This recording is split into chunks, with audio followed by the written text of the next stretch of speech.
ಇವತ್ತು ನಿಮ್ಮ guarantee news ಹಾಸನದಲ್ಲಿದೆ. ನನ್ನ ಹಾಸನ ಹೆಸರು ಇಷ್ಟು ಕುಲ್ಗೇಟ್ ಹೋದ್ಮೇಲೆ ಈಗ ಬರ್ತಾರೆ ಅಂದ್ರೆ ಏನು? ಮಹಿಳೆಯರು ಯಾವತ್ತೂ ಕೂಡ ಅನುಭೋಗಿಸುವಂತ ವಸ್ತುಗಳಲ್ಲ. ಅವೆಲ್ಲ ಮಾಡಿ ರಾಜಕೀಯ ಪಿತವ್ರೆ ಸುಳ್ಳು ಆರೋಪಗಳು ಅವೆಲ್ಲ. ಆದ್ರೆ ಸಾಕ್ಷಿ ನಾಶ ಆಗೋ ರೀತಿಯಲ್ಲಿ ಕೇಂದ್ರ ಮತ್ತು ರಾಜ್ಯ ಸರ್ಕಾರ ನಡ್ಕೊಳ್ತಾ ಇರೋದನ್ನ ಖಂಡಿಸ್ತೇವೆ. ಏನು ಗೆಲ್ಸ್ಬೇಕು ಇವ್ರನ್ನ? ಹಿಂಗ್ ಮನೆ ಹಾಳು ಮಾಡಿ ಅಂತ ಗೆಲ್ಸ್ಬೇಕಾ? ಹೆಣ್ಮಕ್ಳಿಗೆ ರಕ್ಷಣೆ ಕೊಡದೆ ಬೇಡವಾ ಹಂಗಾದ್ರೆ? ಒಬ್ಬ ವಿಕೃತ ಕಾಮಿಯನ್ನ ಬಂಧನ ಮಾಡಲಿಕ್ಕೆ ನಮ್ಮ ದೇಶದ ಕಾನೂನುಗಳು ಇಷ್ಟು ಬಲಹೀನವಾಗಿದ್ದಾವ. ತಪ್ಪು ಮಾಡಿ ಶಿಕ್ಷೆ ಆಗ್ಲೇಬೇಕು, ಯಾರಿಗೆ ಕಾನೂನು ತಲೆ ಬಾಗ್ಲೇಬೇಕು. ಗ್ಯಾರಂಟಿ ಗ್ಯಾರಂಟಿ ಗ್ಯಾರಂಟಿ, ಇದು ಗ್ಯಾರಂಟಿ ನ್ಯೂಸ್. ಸುದ್ದಿ ಖಚಿತ, ನ್ಯಾಯ ನಿಶ್ಚಿತ. ಇವತ್ತು ನಿಮ್ಮ ಗ್ಯಾರಂಟಿ ನ್ಯೂಸ್ ಹಾಸನದಲ್ಲಿದೆ. ಈ ಹಾಸನಕ್ಕೆ ಯಾಕೆ ಬಂದಿದ್ದೀವಿ ಅಂತ ಅಂದ್ರೆ, ಇವತ್ತು ಈ ಹಾಸನದ MP ಗನಂದಾರಿ ಕೆಲಸ ಮಾಡಿದಾರಲ್ಲ ಪ್ರಜ್ವಲ್ ರೇವಣ್ಣ ಅವರ ವಿರುದ್ಧವಾಗಿ 10,000ಕ್ಕಿಂತ ಹೆಚ್ಚು ಜನ ಹಾಸನದಲ್ಲಿ ಪ್ರತಿಭಟನೆ ಮಾಡ್ತಾ ಇದ್ದಾರೆ. ಅವರ ವಿರುದ್ಧ ಹೋರಾಟಕ್ಕೆ ಮುಂದಾಗಿದ್ದಾರೆ. ಅದು ಬಹಳ ಪ್ರಮುಖವಾಗಿ ಪ್ರಜ್ವಲ್ ರೇವಣ್ಣ ಎಂಥ ಪ್ರಕರಣದಲ್ಲಿ ಸಿಕ್ಕಾಕೊಂಡಿದ್ದಾರೆ ಅನ್ನೋದು ನಿಮಗೆಲ್ಲ ಗೊತ್ತಿರುವಂತ ವಿಚಾರ. ಅವರದ್ದೇ ಎನ್ನಲಾಗ್ತಾ ಇರುವಂತ ವಿಡಿಯೋಗಳು ಸಾಮಾಜಿಕ ಜಾಲತಾಣಗಳಲ್ಲಿ ಹರಿದಾಡ್ತಾ ಇದ್ದಾವೆ. ಇದೆಲ್ಲದರ ಜೊತೆಗೆ ಪ್ರಜ್ವಲ್ ರೇವಣ್ಣ ಅವರು ಈ ಪ್ರಕರಣ ಬೆಳಕಿಗೆ ಬಂದ ನಂತರ ವಿದೇಶಕ್ಕೆ ಪರಾರಿ ಆಗ್ಬಿಟ್ಟಿದ್ದಾರೆ. ಹೀಗಾಗಿನೇ ಇಲ್ಲಿ ಜನಾಕ್ರೋಶ ವ್ಯಕ್ತವಾಗ್ತಾ ಇದೆ. ಇದರ ಜೊತೆಗೆ ಇವತ್ತು ಸಾಹಿತಿಗಳು ಈ ಒಂದು ಪ್ರತಿಭಟನೆಯಲ್ಲಿ ಭಾಗಿಯಾಗ್ತಾ ಇದ್ದಾರೆ. ರೈತ ಸಂಘಟನೆಗಳ ಸದಸ್ಯರು ಬರ್ತಾ ಇದ್ದಾರೆ, ಮಹಿಳಾ ಸಂಘಟನೆಯವರು ಬರ್ತಾ ಇದ್ದಾರೆ. ಈ ಹೋರಾಟದ ನೇತೃತ್ವವನ್ನ ಮಹಿಳೆಯರೇ ವಹಿಸಿಕೊಂಡಿದ್ದಾರೆ. ಸಾಕಷ್ಟು ಮಹಿಳೆಯರಿಗೆ ಅನ್ಯಾಯ ಆಗಿದೆ. ಈ MP ಪ್ರಜ್ವಲ್ ರೇವಣ್ಣ ಅವರಿಂದ ಅವರಿಗೆ ಶಿಕ್ಷೆ ಆಗಲೇಬೇಕು ಅನ್ನೋದು ಇಲ್ಲಿನ ಹೋರಾಟಗಾರರ ಆಗ್ರಹ ಆಗಿದೆ. ಅವರನ್ನು ಮಾತನಾಡಿಸೋಣ, ಅವರ ಅಭಿಪ್ರಾಯ ಕೇಳೋಣ. ಅವರ ಆಗ್ರಹ ಏನು, ಅವರು ಯಾವ ಉದ್ದೇಶಕ್ಕಾಗಿ ಈ ಪ್ರತಿಭಟನೆ ಮಾಡ್ತಾ ಇದ್ದಾರೆ, ನಾವು ಅವರನ್ನೇ ಕೇಳೋಣ. ಬನ್ನಿ.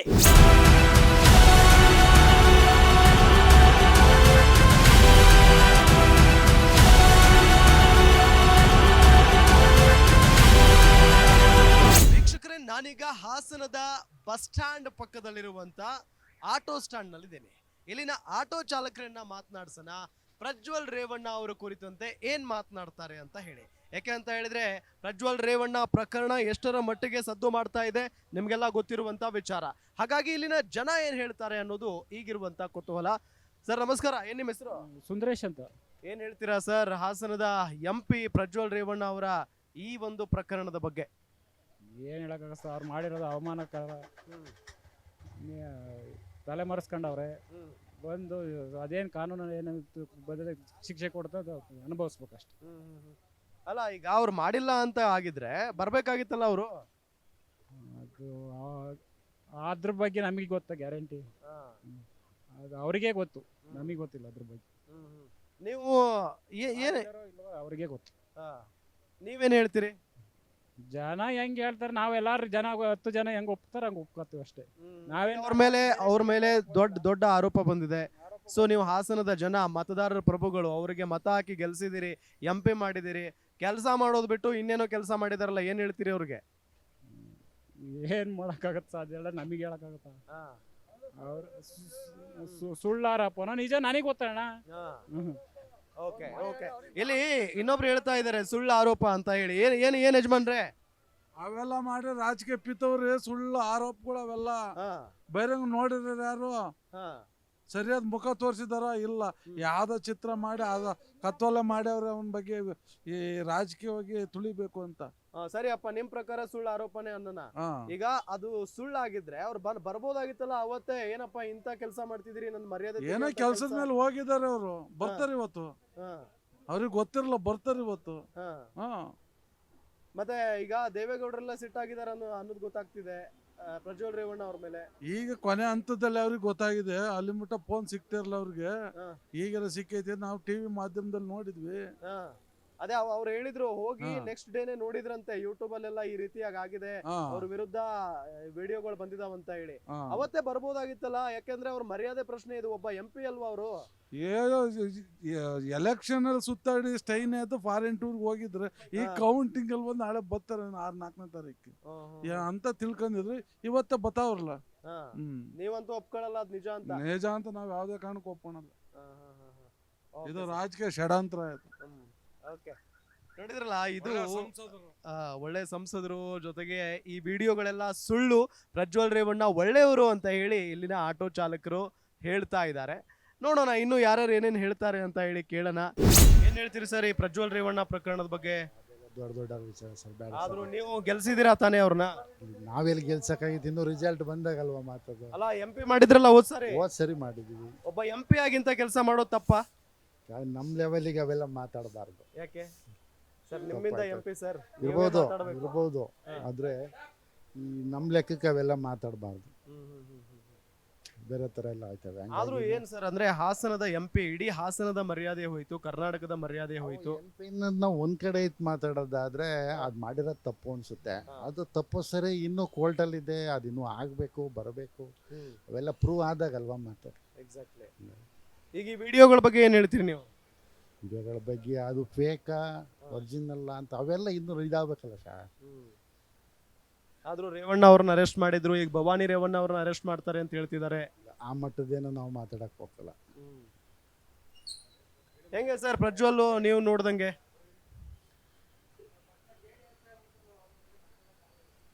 ಹೆಂಗೆ ಅಂದ್ರೆ ಅಂದ್ರೆ ಈಗ ಮನುಷ್ಯ ಹೆಂಗೆ ಕೆಲಸಗಳನ್ನು ಮಾಡ್ತಿದ್ರ ಇಲ್ಲಿ ಹಾಸನದಲ್ಲಿ MP ಆಗಿ? ನಮಗೆ ಒನ್ ಟೈಮು ಅಲ್ಲೆಲ್ಲೂ ಸಿಕ್ಕೇ ಇಲ್ಲ ಬಿಡಿ. ಏನ್ ಹೇಳ್ತೀರಾ ಸರ್? ಈಗ ಹಾಸನದ MP ಪ್ರಜ್ವಲ್ ರೇವಣ್ಣ ಅವ್ರ ಬಗ್ಗೆ ದೊಡ್ಡ ಒಂದು ಪ್ರಕರಣ, ಇದು ದೊಡ್ಡ ಆರೋಪ ಅವ್ರ ಮೇಲೆ, ಏನ್ ಹೇಳ್ತೀರಿ? ತಪ್ಪು ಮಾಡಿದರೆ ಶಿಕ್ಷೆ ಆಗಬೇಕಲ್ಲ ಸರ್. ತಪ್ಪು ಮಾಡಿ ಶಿಕ್ಷೆ ಆಗಲೇಬೇಕು, ಯಾರಿಗೆ ಆದ್ರೂ ಕಾನೂನು ತಲೆ ಬಾಗಲೇಬೇಕು ಅಷ್ಟೇ. ಈಗ ಆ ವಿಡಿಯೋಗಳೆಲ್ಲ ಸಾಮಾಜಿಕ ಜಾಲತಾಣಗಳಲ್ಲಿ ವೈರಲ್ ಆಗ್ತಾ ಇದಾವೆ, ಅವರದ್ದೇ ಅಂತ ಹೇಳ್ತಿದ್ದಾರೆ. ಇರ್ಬೋದು, ಅದ್ರಲ್ಲಿ ಕೆಲ SIT ತಂಡ ತನಿಖೆ ಮಾಡ್ತಾ ಇದಾರಲ್ಲ, ರುಜುವಾತಾದರೆ ಶಿಕ್ಷೆ ಆಗಲೇಬೇಕು. ಅಲ್ಲ, ಅವರದ್ದು ಆಗಿರ್ಲಿಲ್ಲ ಅಂತ ಅಂದ್ರೆ ಅವ್ರು ಯಾಕೆ ತಪ್ಪಿಸ್ಕೊಂಡು ಹೋಗ್ಬೇಕಾಗಿತ್ತು ಅಂತ? ಇಲ್ಲ, ತಪ್ಪಿಲ್ದೆ ಹೋಗಿರೋ ತಪ್ಪಿಸ್ಕೊಂಡು ಹೋಗೋಕೆ ಆಗ್ತಿರ್ಲಿಲ್ಲಲ್ಲ ಸರ್. ತಪ್ಪು ಮಾಡಿಲ್ಲ ಅಂದ್ರೆ ತಪ್ಪಿಸ್ಕೊಂಡು ಹೋಗೋಕೆ ಸಾಧ್ಯನೇ ಇಲ್ಲಲ್ಲ, ತಪ್ಪಿರ್ಲೇಬೇಕಲ್ವಾ? ತಪ್ಪಿಲ್ದೆ ಸಾಧ್ಯ ಇಲ್ಲ. ಸಾಧ್ಯ ಇಲ್ಲ. ಅದು ಇಷ್ಟು ದಿನ ಆಯ್ತು, ಒಂದು ತಿಂಗಳು ಹೆಚ್ಚು ಕಡಿಮೆ. ಒಂದು ತಿಂಗಳಾಯ್ತು. ಒಂದು ತಿಂಗಳಾಯ್ತು. ಸರ್ ಬನ್ನಿ. ಹಾಗಾಗಿ ತಪ್ಪಿದ್ರೆ ಅವರು ಕಾನೂನಿಗೆ ಶಿಕ್ಷೆ ಗುರಿ ಆಗಲೇಬೇಕು. ಏನ್ ಶಿಕ್ಷೆ ಆಗ್ಬೇಕು ಸರ್ ತಪ್ಪಿದ್ರೆ ಅವ್ರಿಗೆ? ಅದು ಗೊತ್ತಿಲ್ಲ ಸರ್, ಕಾನೂನಲ್ಲಿ ಏನಿದೆ ಅದಕ್ಕೆ ಸಂಬಂಧಪಟ್ಟಿದ್ದು ನಮಗೆ ಗೊತ್ತಾಗಲ್ಲ, ಅದು ಅವರ ಅನುಭವಿಸ್ಲೇಬೇಕು. ಆದ್ರೂ ಹಾಸನದ ಮರ್ಯಾದೆ ಹೋಗ್ಬಿಡ್ತು. ಹೋಯ್ತು ಸರ್, ಪೂರ್ತಿ ಹೋಯ್ತು. ಅದರಲ್ಲೂ JDS ಮರ್ಯಾದೆ ಪೂರ್ತಿ ಹೋಯ್ತು. ಮಾಜಿ ಪ್ರಧಾನಿ ಒಂದು ಹೆಮ್ಮೆ ಇತ್ತು ಹಾಸನಕ್ಕೆ, ಕುಮಾರಸ್ವಾಮಿ ಅವರು ಮುಖ್ಯಮಂತ್ರಿ ಆಗಿದ್ರು. ಹೌದು, ಮರ್ಯಾದೆ ಪೂರ್ತಿ ಗೌರವ ಇತ್ತು. ಹೌದು ಸರ್. ಏನ್ ಹೇಳ್ತೀರಿ ಸರ್, ಹಾಸನದ ಮರ್ಯಾದೆ ಹೋಗ್ಬಿಡ್ತು? ಹೋಯ್ತು, ನೋಡೋಣ, ತನಿಖೆ ಮಾಡ್ತಾ ಇದ್ದಾರಲ್ಲ, ತನಿಖೆಯಿಂದ ಏನು ಆಗುತ್ತೆ ಮುಂದೆ ಗೊತ್ತಾಗುತ್ತೆ. ಈಗ ಒಂದು ವಿಡಿಯೋ ಮಾಡಿ ನಂದೇನು ತಪ್ಪಿಲ್ಲ, ರಾಜಕೀಯ ಷಡ್ಯಂತ್ರ ಅಂತ ಹೇಳಿದ್ದಾರೆ ಪ್ರಜ್ವಲ್ ರೇವಣ್ಣ. ಹಂಗಿದ್ದಾಗ ನೇರವಾಗಿದ್ದು ಇಲ್ಲೇ ಫೇಸ್ ಮಾಡ್ಬೋದಿತ್ತಲ್ಲ ಸರ್. ಇಲ್ಲೇ ಇದ್ದು ಆ ತನಿಖೆಗೆ ಸಹಕರಿಸಿದ್ರೆ ಇಷ್ಟೊಂದು ರಂಪ ಆಗಕ್ಕೆ ಸಾಧ್ಯ ಇರಲಿಲ್ಲಲ್ಲ. ಅವ್ರು ಇಲ್ಲೇ ಇರ್ಬೋದಿತ್ತಲ್ಲ. ಮತ್ತು ಒಂದು ತಿಂಗಳು ನಾಪತ್ತೆಯಾಗಿ ಈಗ ಬರ್ತಾರೆ ಅನ್ನೋದೇನಿದೆ ಅಲ್ವರಾ? ಇಷ್ಟೆಲ್ಲ ಆಗಿ ಇಷ್ಟೆಲ್ಲ ಹಾಸನ ಹೆಸರು ಇಷ್ಟು ಕುಲ್ಗೇಟ್ ಹೋದ್ಮೇಲೆ ಈಗ ಬರ್ತಾರೆ ಅಂದ್ರೆ ಏನು ಅಲ್ವರಾ? ಮುಂಚೆನೇ ಬಂದಿದ್ರೆ ಇಷ್ಟು ರಂಪ ಆಗ್ತಾನೆ ಇರಲಿಲ್ಲ. ಈಗ ಆಗಿದೆ, ಶಿಕ್ಷೆ ಅವ್ರು ತಪ್ಪು ಮಾಡಿದರೆ ಶಿಕ್ಷೆ ಆಗುತ್ತೆ, ಖಂಡಿತ ಆಗುತ್ತೆ. ಪ್ರಜ್ವಲ್ ರೇವಣ್ಣ ಅವರ ವಿರುದ್ಧ ಸಾಕಷ್ಟು ಜನ ಇವತ್ತು ಹಾಸನದಲ್ಲಿ ಹೋರಾಟವನ್ನ ಮಾಡ್ತಾ ಇದ್ದಾರೆ. ನಾನು ನಿಮಗೆ ಸ್ವಲ್ಪ ತೋರಿಸ್ತೀನಿ, ನೋಡಬಹುದು ಸಾಕಷ್ಟು ಜನ ಇಲ್ಲಿ ಸೇರಿರೋದು. ಇಲ್ಲಿಂದ ಈಗ ಜಾಥಾ ಹೊರಡ್ತಾರೆ ಇವರೆಲ್ಲರೂ.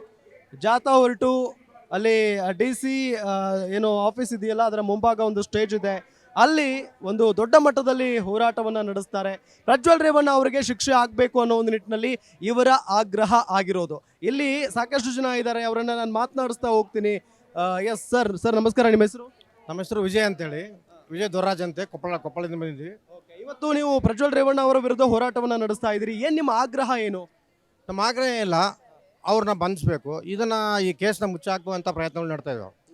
ಈ ದಿನದಿಂದ ಒಂದು ಕುಮಾರಸ್ವಾಮಿ ಅವರ ಹೇಳಿಕೆ, ಮಾಜಿ ಮುಖ್ಯಮಂತ್ರಿ ಆಗಿ ಈಗ ಹೆಣ್ಮಕ್ಳು ಮಾನಹಾನಿ ಹೋಗಿದ್ದಂಥ ಇದರಲ್ಲಿ ಅವರು ಈ ಕೆಲವೊಂದು ಹೇಳಿಕೆಗಳನ್ನ ದ್ವಂದ್ವ ಹೇಳ್ತಕ್ಕಂಥ ಈ ಕೇಸ್ನ ಹಾದಿ ತಪ್ಪಿಸೋ ಕೆಲಸ ಮಾಡ್ತಾ ಇದ್ದಾವೆ.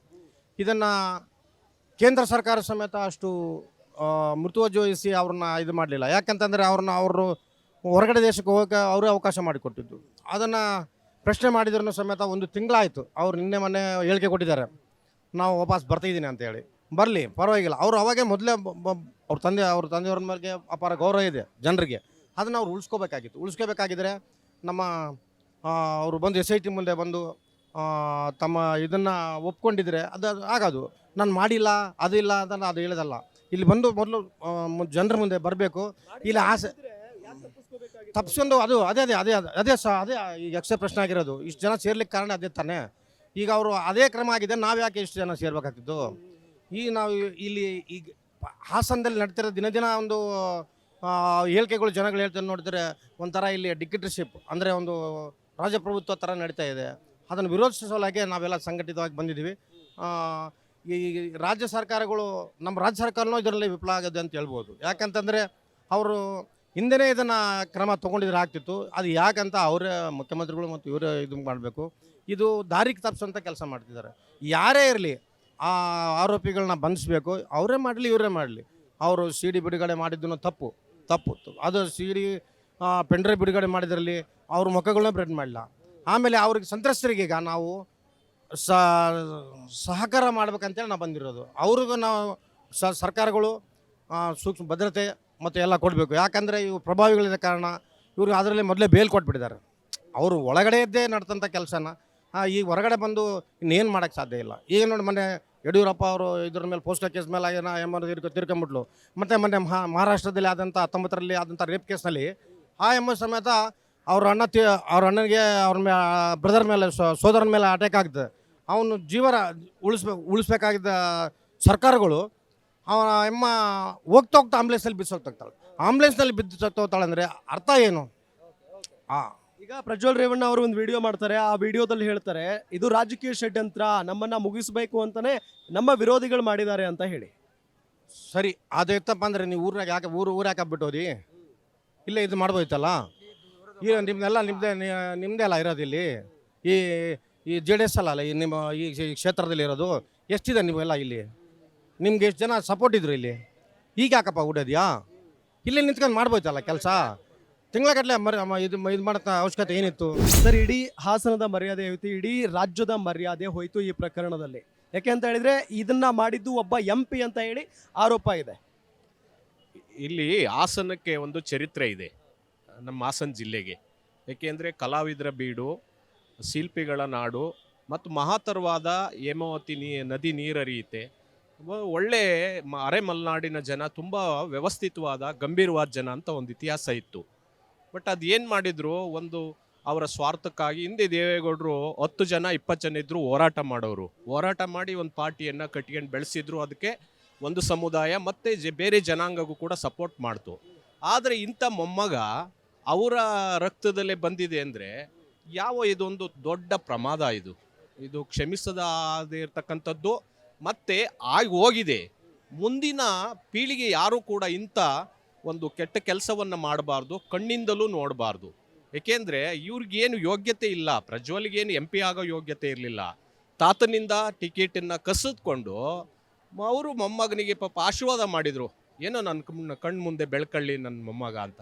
ಅದು ಧೃತರಾಷ್ಟ್ರನ ಪ್ರೇಮ ಆಯಿತು. ಅದು ಕೂಡ ದೇವೇಗೌಡರಿಗೆ ಜನರ ಏನು ಪ್ರೀತಿ ಇತ್ತು, ಆ ಪ್ರೀತಿನ ತನ್ನ ಕುಟುಂಬಕ್ಕೆ ದಾರಿ ಎರೆಯಕ್ಕೆ ಮಾಡಿದ್ದು ತುಂಬ ಕೆಟ್ಟ. ಇದರಿಂದ ಇವರು ಮೊಮ್ಮಗನಿಂದನೇ ಆದರೂ ಸಾಯಿ ಟೈಮಲ್ಲಾದರೂ ಗೌಡ್ರು ಬುದ್ಧಿ ಈಗಲಾದರೂ ಕಲಿಬೇಕು. ಜನರ ಪ್ರೀತಿಯನ್ನು ಬರೀ ಕುಟುಂಬಕ್ಕೆ ಹಂಚಬಾರ್ದು, ದೇಶಕ್ಕೆ, ರಾಜ್ಯಕ್ಕೆ. ನಾನು ಈಗ ಕಾಂಗ್ರೆಸ್ ಅವರು ಕಮ್ಯುನಿಸ್ಟರು ಸೇರಿ ದೇಶಕ್ಕೆ ಪ್ರಧಾನಿ ಮಾಡಿದ್ದವ್ರನ್ನ, ಹೌದಲ್ವರ? ಈಗೆಲ್ಲ ಇದ್ದಾರೆ, ಅವ್ರದ್ದು ಅದೇ ಆಟ, ಹೋಗೋದು ಬರೋದು, ಅಲ್ಲಿ ಸೇರೋದು ಇಲ್ಲಿ ಸೇರೋದು. ಅದು ಬೇಡಿ. ಇಂಥ ಪಾಪದ ಕೃತ್ಯಕ್ಕೆ ಇವತ್ತೇನು ಇದು ತುಂಬ ಡಿಲೇ ಆಯಿತು, ಇದು ತಡ ಆಯಿತು.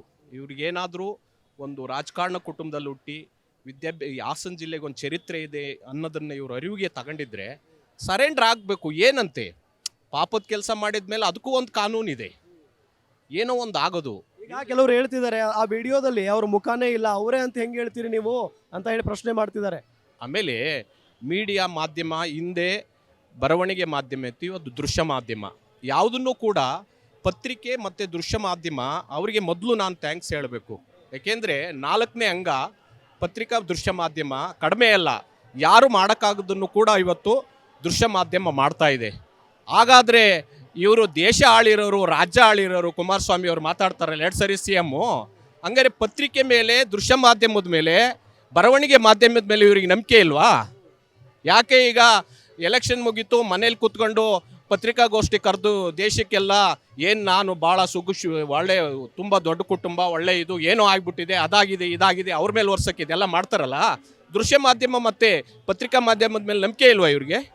ಏನು ಅಂತ ಮಾತಾಡ್ತಾರೆ ಇವ್ರು. 2 ಸರಿ CM, ಅರ್ಹತೆ ಇಲ್ಲ ಇವ್ರಿಗೆ. ಗಂಭೀರವಾಗಿ ಈಗಲಾದರೂ ಕೂಡ ಒಳ್ಳೆ ದಿನ ಬಂದಿದೆ. ನೀವು ಕೊನೆಯಲ್ಲಿ ನೀವು ಆಸ್ತಿ ಗಳಿಸಿದಿರಲ್ಲ, ಅದು ಸುಖವಾಗಿ ಊಟ ಮಾಡೋಕ್ಕಾದ್ರೂ ಗಂಭೀರವಾಗಿ ಬದುಕೊಂಡು ಗೌರವ ನಡ್ಕೊಳ್ಳೋಕ್ಕೆ ಈ ಮಾಧ್ಯಮದ ಮುಖಾಂತರ ಈ ಹಾಸನ ಜಿಲ್ಲೆ 20 ಲಕ್ಷ ಜನರ ಪರವಾಗಿ ಒಂದು ಮನವಿಯನ್ನು ಮಾಡ್ತಾ ಇದ್ದೀವಿ. ಗಂಭೀರತೆ ಇದ್ದರೆ ಅವ್ರು ಬಂದು ಸರೆಂಡರ್ ಆಗಬೇಕು, ಗೌರವವಾಗಿ ಏನು ಸತ್ಯ ನಡೆದಿದೆ ಇದನ್ನು ಬಾಯಿ ಬಿಡಬೇಕು, ಜನರಲ್ಲಿ ಕ್ಷಮೆ ಕೇಳಬೇಕು, ಇದನ್ನು ನಡ್ಕೊಂಡು ಗಂಭೀರವಾಗಿ ಬದುಕೋದು ಕಲಿಬೇಕು. ಸರ್ ಏನು ಹೇಳ್ತೀರಿ ಸರ್? ಸರ್, ಮಾತಾಡೋಕ್ಕೆ 2 ಮಾತೇ ಇಲ್ಲ. ಕಾರಣ ಏಕೆಂದರೆ ಇದು ಮನುಷ್ಯತ್ವದ ಕೆಲಸ ಅಲ್ಲ. ಇದು ಕಾರಣ ಏಕೆಂದರೆ ಈ ದೇಶ ಆಳದಂಥ ಚಂದ್ರಗುಪ್ತ ಮೌರ್ಯ ಇದೇ ಜಿಲ್ಲೆಗೆ ಬಂದು ವೈರಾಗ್ಯ ತಾಳಿ ಇಲ್ಲೇ ಮಣ್ಣಾಯ್ತಾನೆ. ಅಂಥ ವೈರಾಗ್ಯ ಜಿಲ್ಲೆಯಲ್ಲಿ ಈ ಕೆಟ್ಟ ಕೆಲಸ ನಡೆದಿದೆ ಅಂದರೆ ನಾವು ತಲೆ ತಗ್ಸುವಂಥ ಕೆಲಸ, ಗಂಡಸಿನ ಕುಲ ತಲೆ ತಗ್ಸುವಂಥ ಕೆಲಸ. ಹೆಚ್ಚಿಗೆ ಮಾತಾಡೋದು ನಾನು ಇಷ್ಟಪಡೋಕ್ಕಲ್ಲ. ಏಕೆಂದರೆ ಗಾಂಧಿ ಅವರು ಒಂದು ಸತ್ಯಾನ್ವೇಷಣೆಯಲ್ಲಿ ಒಂದು ಮಾತು ಹೇಳಿದ್ದಾರೆ, ಕೆಟ್ಟದ್ದು ನೋಡಬೇಡ, ಕೆಟ್ಟದ್ದು ಮಾತಾಡಬೇಡ, ಕೆಟ್ಟದ್ದು ಕೇಳಬೇಡ ಅಂತ ಹೇಳಿದ್ದಾರೆ. ನಮಗೆ ಕೆಟ್ಟದ್ದು ಕೇಳಿ ಕೇಳಿ ಕೇಳಿ ಸಾಕಾಗೋಯ್ತು ಸರ್. ಭಾಳ ವಿಚಾರವಾಗಿ ಈ ಜಿಲ್ಲೆ ಕೊಟ್ಟಂಥ ಕೊಡುಗೆ ಅಪಾರ ಇದೆ. AG ರಾಮಚಂದ್ರ ಕೊಟ್ಟಿದೆ, ಯಶೋಧಮ್ಮ ದಾಸಪ್ಪ ಕೊಟ್ಟಿದೆ, ಗೊತ್ತಾಯ್ತಲ್ಲ. ಇದಕ್ಕಿಂತ ಇನ್ನೇನು ಬೇಕು ಸರ್? ಸ್ವತಂತ್ರ ಹೋರಾಟಗಾರ ಗೊತ್ತಿದೆ. ನನ್ನ ತಂದು ಸ್ವತಂತ್ರ ಹೋರಾಟಗಾರ 1941-42 2 ವರ್ಷ ಜೈಲಲ್ಲಿ ಇದ್ದರು, ಮೈಸೂರು ಜೈಲಲ್ಲಿ ಇದ್ದರು, ಗೊತ್ತಾಯ್ತಲ್ಲ. ಅಂಥ ಒಂದು ಇವರು 60, ದೇವೇಗೌಡರು 62ರಲ್ಲಿ ತಾಲೂಕು ಬೋರ್ಡ್ ಮೆಂಬರು, ಶ್ರೀಕಂಠದ್ದು ತಾಲೂಕು ಬೋರ್ಡ್ ಮೆಂಬರು, ನನ್ನ ತಂದು ಚಂದ್ರಬಾಣ ತಾಲೂಕು ಬೋರ್ಡ್ ಮೆಂಬರು. ಹೇಳೋಕ್ಕಾಗ ಸರ್, ನಾಚಿಕೆಗೇಡು ಇದು. ಏಕೆಂದ್ರೆ ನಾನು ವೈಯಕ್ತಿಕ 50 ವರ್ಷ ಅವ್ರಿಗೆ ಓಟ್ ಹಾಕಿರೋದು. ನಾನು ದೇವೇಗೌಡರಿಗೆ ಅಂತೆಲ್ಲ ಓಟ್ ಹಾಕಿರೋದು 50 ವರ್ಷ, ಬೇರೆ ಯಾರಿಗೂ ನಾನು ಓಟ್ ಹಾಕಿಲ್ಲ. ತನು ಮನ ಧನನ್ನು ಅವ್ರಿಗೆ ಅರ್ಪಿಸಿರೋದು. ನಮ್ಮ ತಂದೆ ಕಾಂಗ್ರೆಸ್ ಆದ್ರೆ ಅವ್ರಿಂದ ಏನು ಸಚ್ಚಾರಿತ್ರ ಮನುಷ್ಯ ಅಂತ ದೇವೇಗೌಡರಿಗೆ ಓಟ್ ಹಾಕಿರೋದು. ಕರ್ಮಣ್ಯೇವಾಧಿಕಾರಸ್ಥೆ ಮಾಫಲೇಶು ಕದಾಚನ ಅಂತ ಹೇಳ್ತಾರೆ ಶ್ಲೋಕದಲ್ಲಿ. ಅಂದರೆ ಫಲಾಪೇಕ್ಷೆಯಿಂದ ದೇವೇಗೌಡರು ಓಟ್ ಹಾಕಿದ್ದೀವಿ. ದೇವೇಗೌಡರಿಗೆ ಯಾವ ಫಲಾಪೇಕ್ಷೆಯಿಂದ ಓಟ್ ಹಾಕಿದ್ದೀವಿ. ಇವತ್ತು ಈ ದೇವೇಗೌಡರು ನಮ್ಮ ರಾಜ್ಯಕ್ಕೆ ಮಾರ್ಗದರ್ಶನ ಆಗಬೇಕಾಯಿತು, ಆದರೆ ಮಾರ್ಗದರ್ಶನ ಆಗಲಿಲ್ಲ. ಧೃತರಾಷ್ಟ್ರ ವ್ಯಾಮೋಹ. ಏಕೆಂದ್ರೆ ನಾವು ಅದನ್ನು ಟೀಕೆ ಮಾಡ್ತಾ ಇಲ್ಲ, ಯಾಕಂದ್ರೆ ನಾನು ಚಿಕ್ಕ ವಯಸ್ಸು, ಅವ್ರು ನಮ್ಮ ತಂದೆ ವಯಸ್ಸು. ಇಲ್ಲಿ ಸಾಕಷ್ಟು ಜನ ಹೋರಾಟಗಾರರು ನೆರೆದಿದ್ದಾರೆ. ಪ್ರಜ್ವಲ್ ರೇವಣ್ಣ ಅವರಿಗೆ ಶಿಕ್ಷೆ ಆಗಬೇಕು ಅನ್ನೋದು ಅವರ ಹೋರಾಟದ ಉದ್ದೇಶ. ಇಲ್ಲಿ ಬಹಳಷ್ಟು ಜನ ಇದ್ದಾರೆ, ನಾನು ಒಬ್ಬೊಬ್ಬರನ್ನೇ ಮಾತನಾಡಿಸ್ತಾ ಹೋಗ್ತೀನಿ. ಮೇಡಮ್ ನಮಸ್ಕಾರ. ಈ ಹೋರಾಟದ ಉದ್ದೇಶ ಏನು ಮೇಡಮ್? ಪ್ರಜ್ವಲ್ ರೇವಣ್ಣನನ್ನು ಬಂಧಿಸಬೇಕು ಮತ್ತು ಯಾವ ಮಹಿಳೆಯನ್ನು ವಸ್ತುವನ್ನಾಗಿ ಉಪಯೋಗ ಮಾಡ್ತಕ್ಕಂಥ ಇವರ ಪಾಳೆಗಾರಿ ಮನೋಭಾವದ ಒಂದು ಇದು ಏನಿದೆ ಅಂದರೆ ಅವರ ಮನಸ್ಥಿತಿ ಏನಿದೆ, ಇದನ್ನು ಕಂಡೆಮ್ ಮಾಡಬೇಕು. ಮಹಿಳೆಯರು ಯಾವತ್ತೂ ಕೂಡ ಅನುಭೋಗಿಸುವಂಥ ವಸ್ತುಗಳಲ್ಲ, ಅವರು ಕೂಡ ಮನುಷ್ಯರು. ಸೊ ಹಾಗಾಗಿ ಇವತ್ತು ಆ ಥರದ ಒಬ್ಬ ಮಹಿಳಾ ಅನ್ನುವಂಥವಳನ್ನು ಒಂದು ರೀತಿಯಲ್ಲಿ ಅವರು ಏನಾದ್ರು ಕೆಲಸ ಆಗಬೇಕು ಅಂತ ಹೇಳಿ ಒಂದು ಜನಪ್ರತಿನಿಧಿ ಹತ್ರ ಹೋದಾಗ ಅವಳ ದೇಹವನ್ನು ಬಯಸ್ತಕ್ಕಂಥ ಈ ರೀತಿಯ ಒಂದು ವಿಕೃತ ಕಾಮಿಗಳು ಏನಿದ್ದಾರೆ, ಇವರನ್ನು ಖಂಡಿತವಾಗ್ಲೂ ಈ ಸಮಾಜ ಬಹಿಷ್ಕಾರ ಮಾಡಬೇಕು. ಮಾತ್ರ ಅಲ್ಲ, ಒಂದು ತೀವ್ರವಾದಂಥ ಒಂದು ಶಿಕ್ಷೆಗೆ ಗುರಿಪಡಿಸಬೇಕು ಅಂತಕ್ಕಂಥದ್ದು. ಆದರೆ ಇವತ್ತು ದುರಂತ ಏನು ಅಂತ ಹೇಳಿದ್ರೆ, ನಮ್ಮ ರಾಜ್ಯದ 3 ರಾಜಕೀಯ ಪಕ್ಷಗಳು, ಭಾರತೀಯ Janata party, JDS, even Congress ಕೂಡ ಒಂದು ರೀತಿಯಲ್ಲಿ ಇದರ ಬಗ್ಗೆ ಸಂಪೂರ್ಣವಾದಂಥ ಒಂದು ಯಾವ ರೀತಿಯ ಕ್ರಮಗಳನ್ನು ತಗೋಬೇಕು ಆ ರೀತಿ ಕ್ರಮ ಇಲ್ಲ.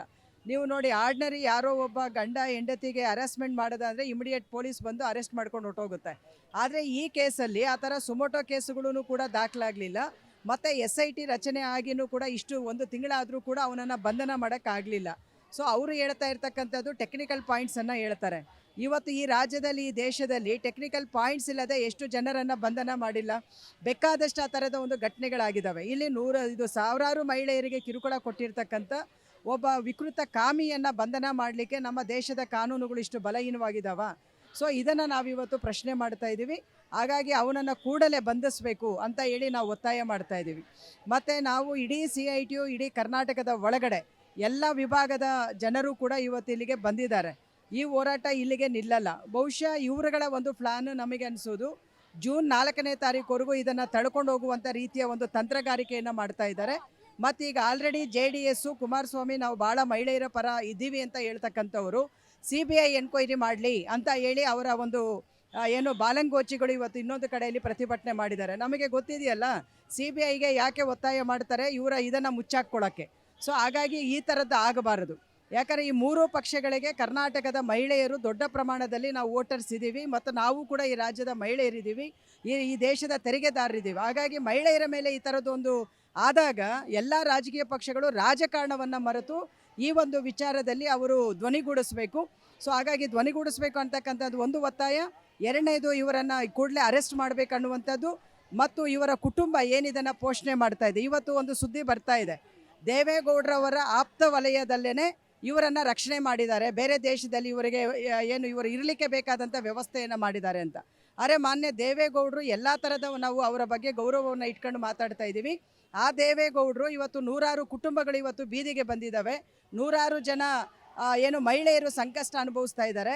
ಅವರು ಇವತ್ತು ಇದು ನಿಮ್ಮ ಕುಟುಂಬಕ್ಕೆ ಸೇರಿದವರಲ್ವಾ, ಅಥವಾ ನಿಮ್ಮನ್ನು ಗೆಲ್ಲಿಸಿದವರಲ್ವಾ, ಅಥವಾ ನಿಮಗೆ ವೋಟ್ ಮಾಡಿದವರಲ್ವಾ, ಅವರ ಬಗ್ಗೆ ನಿಮ್ಮ ವಾಟ್ ಈಸ್ ಯುವರ್ ಕನ್ಸರ್ನ್ ಏನು ಅಂತ ಹೇಳಿ ನಾವಿವತ್ತು ಕೇಳ್ತಾ ಇದ್ವಿ.